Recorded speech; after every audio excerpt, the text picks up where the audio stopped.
It's been 25 years since the fall of the Berlin Wall. Today, it's hard to remember how that wall, that barrier to freedom that held half a continent captive, seemed absolutely permanent until it wasn't. Barriers to freedom still exist all over the world. Many seem permanent. But Atlas Network partners are working to tear down, one by one, today's Berlin walls.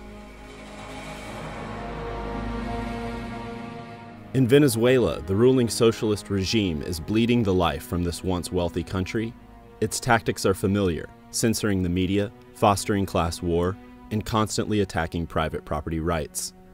As a result, Venezuela is seeing shortages in basic goods and runaway inflation that hurts the working class most. There have been more than 1,300 private companies expropriated by the Venezuelan government. In 2014 alone, there have been 366 violations to freedom of expression in the media.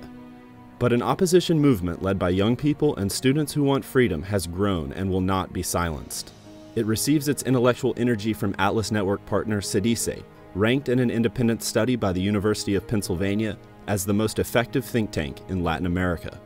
When Venezuela's Berlin Wall falls, CEDICE will receive well-deserved credit. In Canada, freedom and opportunity have expanded for many, thanks in part to the work of a number of Atlas Network partner think tanks.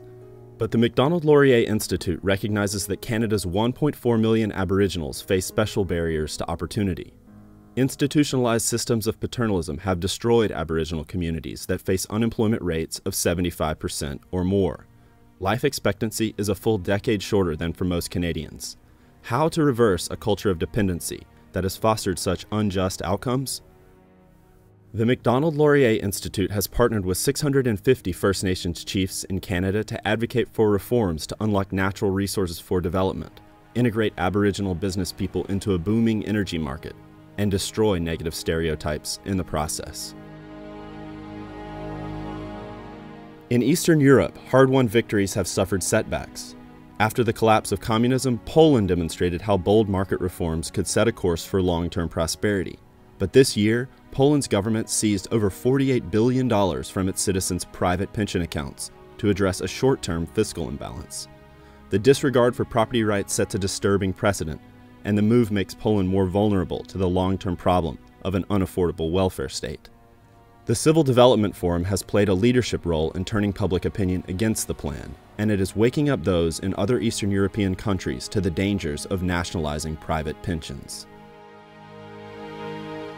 All over the world, Atlas Network partners are working to tear down barriers to freedom, to create a future that is full of opportunity, prosperity, and peace. To learn more, visit atlasnetwork.org or join the conversation on Twitter at #Today'sBerlinWalls.